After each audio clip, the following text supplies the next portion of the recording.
the thud of a mechanical digger disturbs the silence of a graveyard.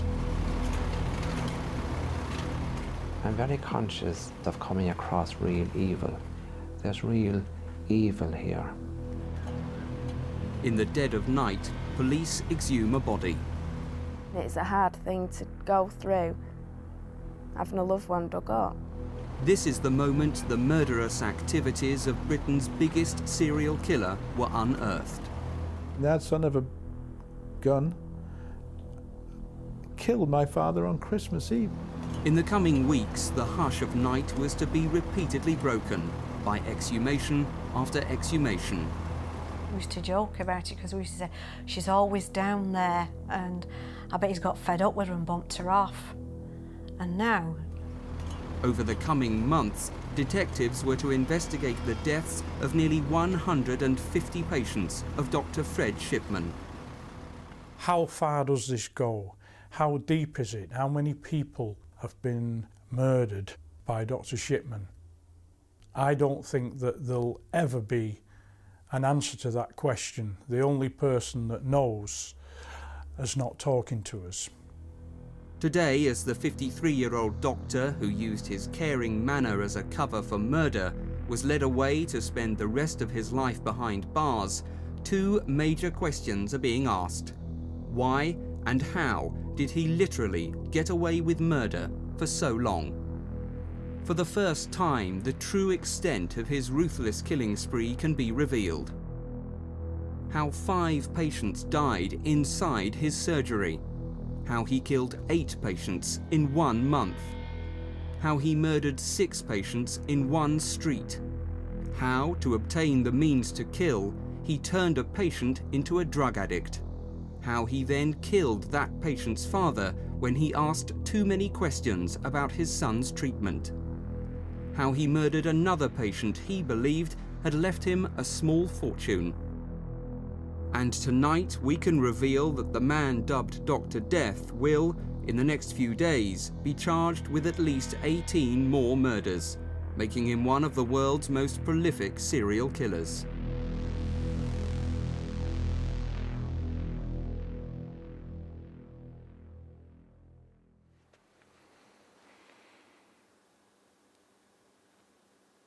A senior detective lights candles to the memory of 15 murder victims of Dr. Harold Frederick Shipman. Stan Edgerton was a detective for 30 years, but nothing during his long service could prepare him for the enormity of his final case. He still finds it difficult to come to terms with. The exhumations created numerous emotions, and the one that sticks in my mind more than any is intrusion. Not only were we intruding into death, we were intruding into the grief of the families. Only months away from retirement, Inspector Edgerton was asked to investigate what appeared to be a routine case, never envisaging that it would lead to him exhuming 12 bodies and arresting and charging a mass murderer. This was a case of forgery and attempting to obtain monies by deception. Never at the beginning of the investigation did I ever envisage that I'd be dealing with not only one murder investigation, but a number of murder investigations. Inspector Edgerton had been asked to look into the will of Kathleen Grundy, who died suddenly on June the 24th, 1998, at her home in Joel Lane, Hyde, on the outskirts of Manchester. Mrs. Grundy, a former mayoress of Hyde, was well known about the town as a sprightly 81-year-old, involved in a host of social activities. She was highly respected in the area.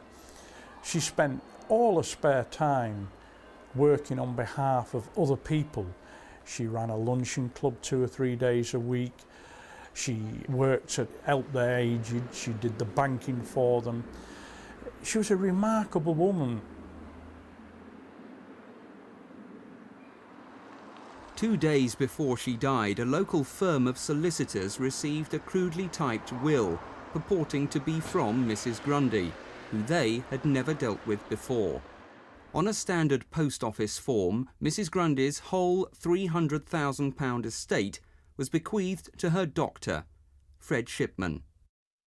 8 days later, Hamiltons received a letter informing them of Mrs. Grundy's death. They contacted her daughter, Angela Woodruff, in Leamington Spa. She realised that there must be something wrong because she is a solicitor in her own right and had in fact got a mother's will in her possession that had been made some 10 years prior to her death. Confused and alarmed, Mrs. Woodruff turned private detective and, armed with a copy of the Shipman will, she travelled to Hyde to track down the two people who had allegedly witnessed it. One of the witnesses was Paul Spencer. Mrs. Woodruff soon discovered how devious Shipman had been and how he tricked her mother. Sat in Dr. Shipman's surgery. There was maybe 6 or 7 other people in the surgery. Dr. Shipman popped his head round his door and asked whether myself and another girl that was in the surgery with a pram wouldn't mind witnessing a document. So, thinking nothing of it, I stood up, went into the room. There's an old lady sat in the room. I now know that lady to be Mrs. Grundy. The doctor passed me a folded over document, which he said, as he passed it, he asked Mrs. Grundy whether or not she was okay with it, or something along the lines of, are you sure about this, is this okay? He indicated where I was to sign the document. The document was folded over so I couldn't read it, I couldn't see what was on the document, and being in the doctor's surgery I didn't dream of asking. I signed my name. Mrs. Grundy's signature was already on the document. I believed I was signing a medical form. I didn't for a minute believe I was signing a will. I would have expected to sign wills in solicitors' offices, not in doctors' surgeries. Mrs. Grundy believed she was signing an authorisation, giving her approval to take part in a survey on ageing for Manchester University. Shipman's greed was his undoing. Mrs. Woodruff went to the police in her hometown of Leamington Spa, who referred her complaint to the Greater Manchester Force. The file dropped on Inspector Edgerton's desk. Having spoken to Angela Woodruff, the deceased's daughter, we realised that we were opening a can of worms, and we didn't know at that stage how far it was going to go. Although it's very, very fair to say, I still didn't think at this stage that I was looking at a murder inquiry. Returning to Hyde from seeing Mrs. Woodruff, Mr. Edgerton realised that this was not the first time the police had shown an interest in Dr. Shipman. 4 months earlier, after a worried GP had expressed concerns about the high number of deaths among Shipman's patients, a secret police inquiry was ordered by the local coroner, John Pollard. Originally, I was approached by a local general practitioner in the Hyde area, and she felt that she had been signing rather more second cremation certificates than would normally be the case, where the first signature was that of Dr. Shipman. And on the basis of that, she then telephoned me and asked me to look into the matter to make sure that everything was as it should be. There were 2 possible explanations for that. One was that something untoward was happening, or the other explanation was that Dr. Shipman was just a very, very conscientious GP and happened to be in attendance with a lot of patients shortly after they died at their home address. But the concerned doctor was not the only person to notice the abnormal number of deaths being certified by Shipman. Undertaker Debbie Bambroff was another. The well-respected family firm Frank Massey & Son is the largest independent funeral directors in Hyde. We were concerned that there were too many deaths from one surgery, especially when that surgery only had one doctor. Most of the deaths seemed to fit into a pattern, usually ladies, nearly always ladies. Never anyone that had been ill, as in terminally ill. It seemed strange that nearly all the people that had died were dressed.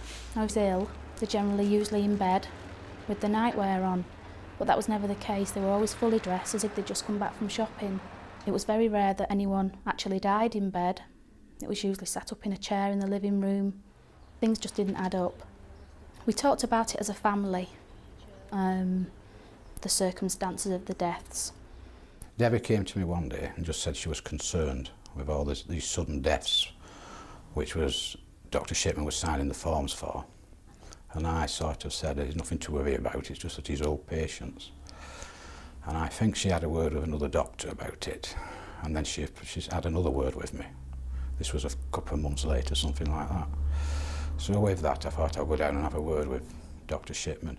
When my father went to see Dr. Shipman about the concerns that we had, I think it took a lot of courage to do that. It was ridiculous.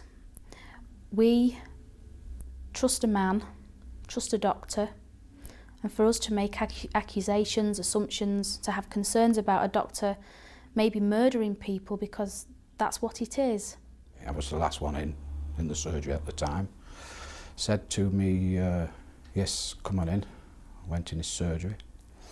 I told him then it was a bit rather embarrassing what I'd come for, and explained to him that both myself and my daughter were a bit concerned with some of these deaths. And he didn't show any signs of shock, surprise, anything at all. He just said, oh, I'll show you. He got his book out, which is the register that he keeps a copy of the certificate that he's given to a next of kin to a deceased person, and showed me on there, and he said anybody can come and look at this book that wishes to. Our minds had been put at ease, maybe not fully, but had been put at ease by various people in authority that there was nothing untoward. We had a call off a police constable. The constable just said to us what it boils down to is he's got a vast amount of patients, elderly patients, and he's such a caring doctor that he gets more deaths than anybody else. And with that, I was quite satisfied. The police carried out a full investigation at that stage based upon the instructions that I gave to them. I was quite satisfied with the inquiry that they made, but it led to nothing. They couldn't see anything that was wrong at that time. Mr. Pollard's instructions that Shipman was not to be made aware of any inquiries or their source prevented police carrying out a full investigation. I would carry on going to see my doctor, Dr. Shipman, as normal.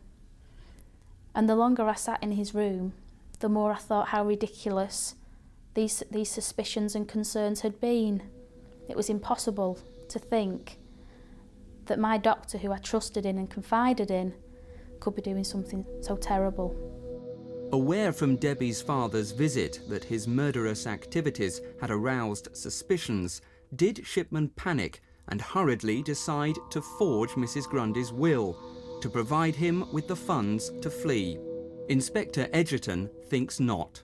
It's been suggested from a number of sources that one of the reasons why he perhaps forged the will as he did was that he thought that his world was collapsing around him. I personally don't go along with that view at all. It's my firm belief that he thought he was so invincible, so super intelligent, that he thought that the police weren't aware of what was going on. Following the coroner's inquiry, Shipman's belief that he could fool anyone led him to commit 3 more murders, the last being Mrs. Grundy. The crude forging of her will was the act of supreme arrogance that was to be his downfall. I think it's part of this arrogance. I've got away with this for the length of time that I have. Nobody's queried me about it, nobody's questioned me about it. I might as well make a few bob out of this. It may well have been his thoughts.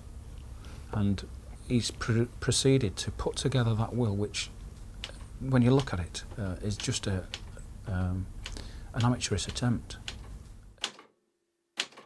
The inquiry was beginning to take off at a rapid rate of knots, and I've got to say that Detective Superintendent Bernard Postles took hold of things then and said, well, let's sit down and let's go through this piece by piece and let's simulate exactly what we've got. It must have made him sit up sharply in his chair when a detective inspector suddenly talking about exhumation of bodies. But to give him his due, it didn't take him long to realise and grasp that what I was telling him was probably the only direction that we could go in. In the dead of night, a month after Mrs. Grundy was buried at Hyde Chapel, Inspector Edgerton was in charge of exhuming her body. The actual logistics of doing an exhumation is a mammoth operation. There are so many things to have to consider to keep the decency of the matter, to show respect and reverence to the deceased remains. There was the family that had to be considered. We had to make sure that we'd identified the correct grave. We had to take soil samples, make sure that the mortuary were put on notice because we were going to have a post-mortem. It's a strange feeling to be stood there at 3 o'clock in the morning in the pitch dark with a team of men that were going to dig up a body. Being the senior officer at the exhumations, I was also conscious of the welfare of all the staff that were there, even though some of them were not police officers, they were civilian members of support staff. I was conscious of their feelings as well. At the same time as Mrs. Grundy was being exhumed, Stan Edgerton had a team of detectives raid Shipman's home and surgery, looking for the typewriter and other evidence used to forge the will. Dr. Shipman was well aware of what we were looking for, and in fact produced the typewriter, which is a portable typewriter. It didn't look a very expensive machine, but he produced it from a cupboard in the surgery. The typewriter, the forged will, and samples taken from Mrs. Grundy's liver and muscle tissue were sent to the Forensic Science Laboratory at Chorley for analysis. Experts quickly established that Shipman's typewriter had been used to forge the will and the letter.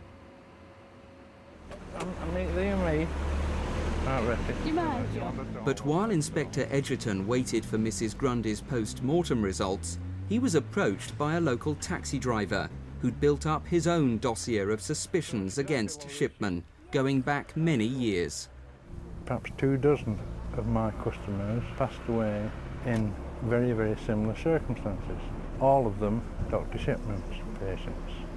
But people were having a call from the doctor, and within a couple of hours of him visiting them, they were passing away. John was talked out of going to the police by his wife, worried about wrongly accusing a well-respected doctor of murder. But when the investigation into Kathleen Grundy's death started, he decided it was time to act. When I approached Mr. Edgerton after Kathleen Grundy's death, and I told him that I'd compiled a list of my customers who died in similar circumstances to Kathleen, going back 6 years, he was shocked. When I questioned him and I looked into it, it was plainly evident to me that we were going to have to examine the deaths of a number of other people. Gut reaction set in, and when that was discussed by the senior management teams, we then decided that yes, we'd have to look at further exhumations. In part 2, the death of Shipman's mother and how it may have been his trigger for murder.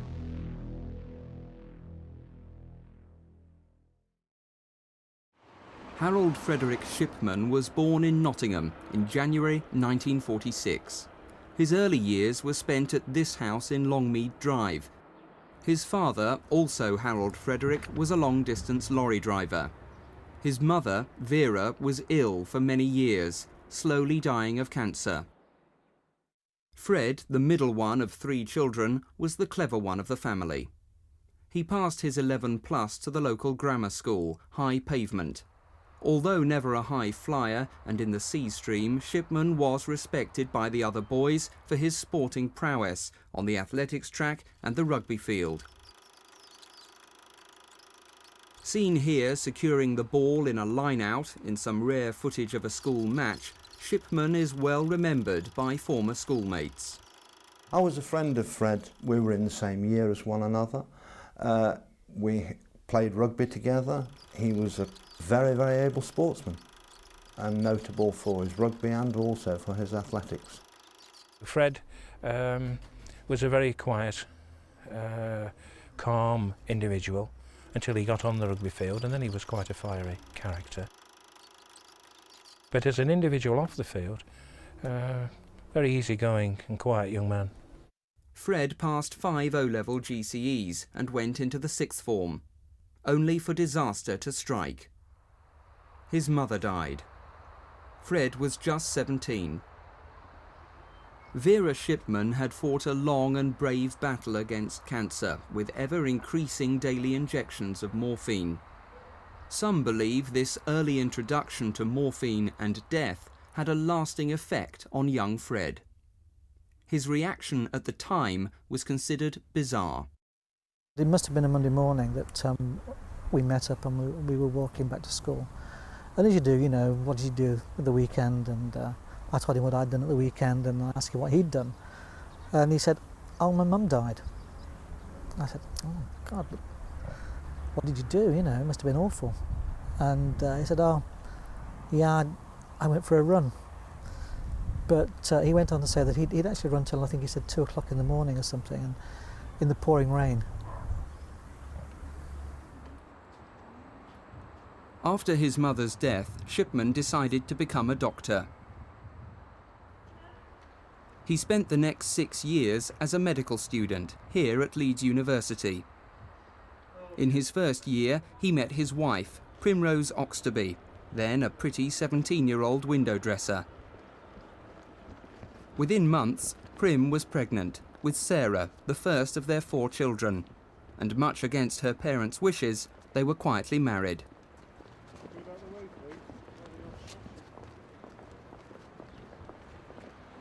After a couple of years training as a houseman, Shipman joined a group GP practice in the Yorkshire mill town of Todmorden in the mid-1970s. He's remembered fondly for his enthusiasm. It started with a keen young man coming with the latest ideas and techniques with a great deal of enthusiasm and very much hands-on, putting it into practice and encouraging us all to do the same thing. And I think we all benefited from his sojourn with us. Despite his popularity, Fred had problems. He started having mysterious blackouts. Dr. Grieve, Shipman's senior partner at the time, remembers being called to Fred's home after he collapsed in the bath. He had 1 or 2 blackouts and was finally diagnosed by a consultant as having epilepsy and being unable to drive a car. So his wife volunteered to fill in this so that he could continue to work, which he did very efficiently. But Fred Shipman hadn't told his colleagues the truth.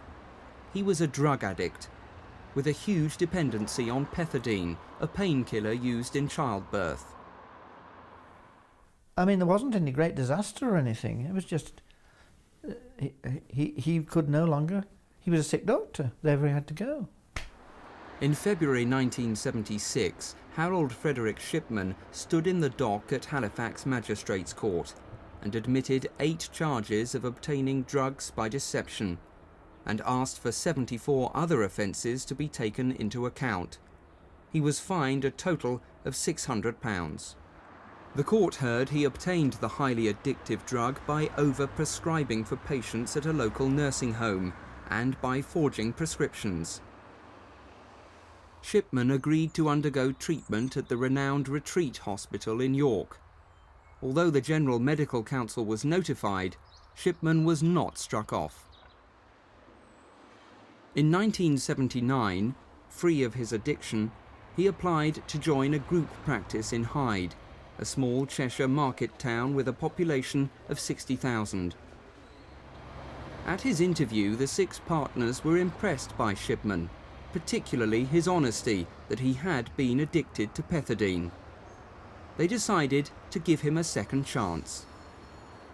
Fred Shipman threw himself into local community life, both as a hard-working doctor and as a member of local organisations, like the St John Ambulance Brigade, the Scouts, and as a local school governor.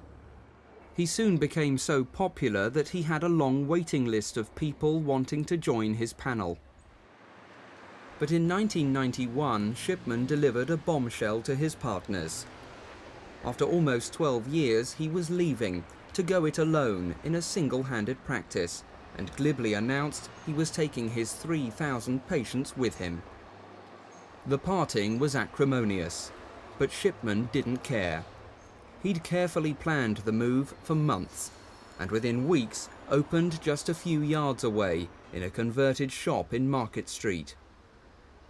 Now, unsupervised, he could enjoy his secret self-indulgence: murder. And as a single-handed general practitioner, he would show them, he would show how good he was and how he could help people, and he would do things his own way.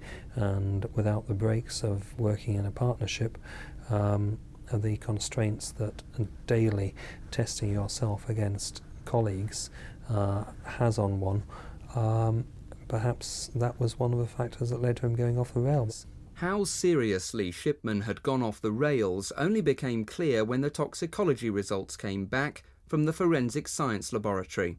I'm still amazed that the results that we got back from the forensic examination were as they were.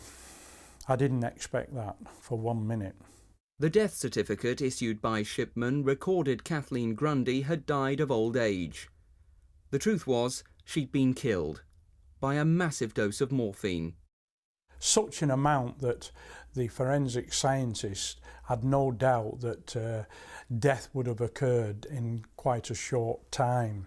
She had been to visit him on the previous day to her death at around about 4 o'clock, and he made an appointment with her to go and take a blood sample the following morning. He's made an appointment to kill her. When questioned, Shipman's incredible claim was that Mrs. Grundy, at 81, was a heroin addict. What had started as a simple fraud investigation was now a full-scale murder inquiry. Information flooded in from anxious callers to special helplines, and detectives began to notice a pattern to the deaths. Bye-bye. The number of people that died at home, single women living on their own, dying within an hour or so of seeing Dr. Shipman, dying sat in a chair, dressed in the day clothes. So many of them going to the surgery and dying in the surgery. It just stretched logic to something that you could not believe. And right away we knew that we were probably dealing with one of the biggest murder investigations that one could imagine. But it was Shipman's fascination with computers that was to provide another major breakthrough for the inquiry team and help convict him. Detectives examined the deaths of nearly 150 of his patients. Checks of some of the computerised records of some of the deceased patients revealed that visits that they'd made to the surgery had been obliterated. Things that had been written in about the patient's health had been taken out, and we can only surmise that that was done because it didn't correspond with what was on the death certificate. On other occasions, visits appeared on the patient's record when in fact we believed that no visit was made to the surgery. It was as though he was building up a history that would tie in with the medical records that he wrote onto the death certificate. He was certainly covering up his tracks for something. And police computer experts soon discovered what it was. Shipman was altering patient records to conceal his crimes, and on occasion, to save time, he recorded their deaths before he killed them. The number of deaths towards the end were increasing at such a rapid rate that I sometimes wonder whether he'd have time to prepare a lot of what he was doing, and this was why he was changing the medical records round about the time the person died, shortly afterwards. And in fact, in one case, he was altering the records before a body was even found. What we decided to do was to go back over a period of 12 months and ascertain how many people had died and how many death certificates that Dr. Shipman had written. In a 12-month period, there were some 36 deaths. One of the things that jumped out at us was that never had there been a post-mortem. We also realised that the number of deaths that he had in a 12-month period was 2.5 times more than the average. An incident room had been set up at Ashton-under-Lyne police station, manned by 56 hand-picked detectives. Special flowcharts were designed, showing when, where, how and under what circumstances patients had died in the previous 5 years. Our investigations established that on many, many occasions, Dr. Shipman had seen them on the day that they died. In a lot of cases, he'd seen them within, if not an hour, certainly a couple of hours of death. And again, that itself became illogical. Alice Kitchen was one of those illogical cases, where Shipman had visited shortly before she died. But there was something unusual which bothered her family. All the family were very surprised and wondered why she was sat where she was on the settee, because she never sits there. She always sits in a chair where she can see out the window, and as soon as anybody pulls up, she's got the door open ready for them before they've got to the door. She always sits there, and where she was found on the settee, she had her back to the window. And I do know that one neighbour that was interviewed was asked if she saw Dr. Shipman coming or going, and she said that he was coming out as she was going in her house, and that she thought it was unusual that my mother was sat on the settee. She could see the back of her, and she said that she never sits there and that she always sees everybody to the door, and she didn't see him to the door. She thought that was odd. And Dr. Shipman never spoke to her, never said, "She's not well, will you sit with her," or anything like that. Alice Kitchen may have died in an unusual chair at home, but 5 of Dr. Shipman's patients died in an even more unlikely place, his surgery. We spoke to a number of doctors and said, well, you know, how many times have you ever had a patient die in the surgery? And most doctors look aghast. They said, well, it never happens.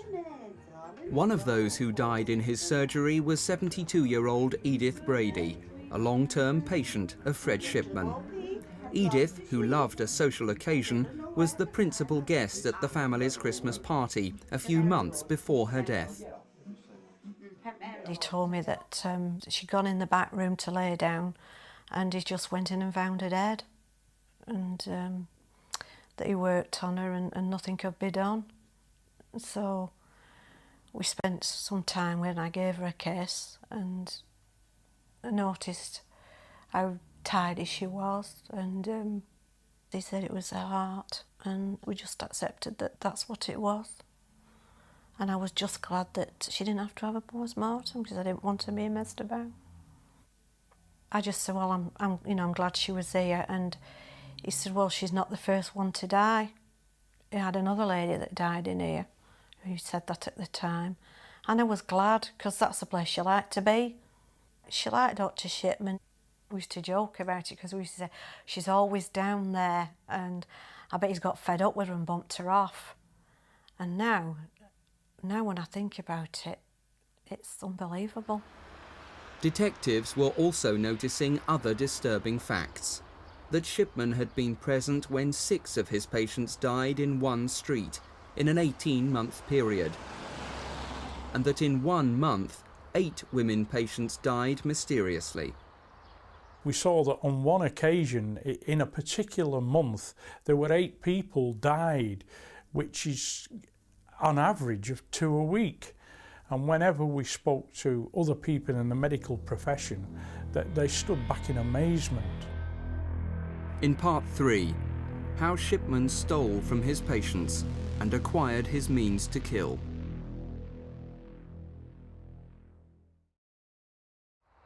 For a second time, Hyde was overshadowed by mass murder. In the mid-1960s, it was home to Myra Hindley and Ian Brady, the Moors murderers. Now it was home to Fred Shipman, and as the new investigation grew, once again the population faced the horror of killing. Attending the exhumations of his parishioners, Father Dennis Marr found himself a central figure. The community were in shock, would be a good way of describing it, in shock. They just couldn't believe this was happening, and they didn't want to believe it. It's all a bad dream. On top of this feeling of shock and disbelief and the shattering of trust, people also had a sense of guilt. They had suspicions, but didn't voice them or speak of them for a number of reasons, because at the time they didn't want to upset other members of the family. But a more common factor, who would have believed me anyhow if I said this to anybody? Father Dennis vividly remembers Shipman's dismissive manner towards the grieving family of Winnie Mellor, only hours after he'd murdered her. Her daughters were in deep shock. I was very shocked myself and very saddened, because I was quite fond of Win. She was a lovely person. And the doctor came in a very brusque manner and said something along the lines of, "You were aware your mother had a heart condition." I could see the look of surprise in the daughters' faces. He followed this up by saying she wouldn't accept treatment and she wouldn't go to the hospital. The daughters now were kind of looking in amazement at him. He immediately followed this up by saying, "Do you have an undertaker?" And at this stage I intervened and said, "Well, the woman has just died, and I think we just leave that at the moment." He then followed on saying, "And by the way, there's no problem with issuing a death certificate. I can do that. You just pop down to the surgery." And that was it. He was gone. Knowing what I know now, I can certainly say he was making sure that nothing would go wrong and that there would be no element of blame in any way attached to him or any suspicion whatsoever. When detectives searched Shipman's home, they found a large number of rings and other jewellery stuffed into a bag in the garage. This habit of petty theft from his victims provoked feuds within their families. Various members of the family being questioned as to who got there first and who found Mum first and so on, and this leading to kind of suspicions all around the place. I do know also from one family that one of the women on the day of her death had been to collect her pension, which would have been in the region of I suppose 70, 80 pounds. She certainly didn't spend all that afternoon, but no money being found in her purse after she died. It may never be known how often Shipman emptied the purses of his victims for paltry sums, but from one of them he expected to inherit £60,000. Bianca Pomfret was the youngest of Shipman's victims, only 49 when he killed her. Divorced and suffering from manic depression, Mrs. Pomfret had come to depend on Dr. Shipman. In a nutshell, she thought the world of him, to the extent that several years ago we were contemplating moving houses. And one of the reasons why we didn't move is she stressed that she would have preferred to have stayed in Tameside and under Dr. Shipman.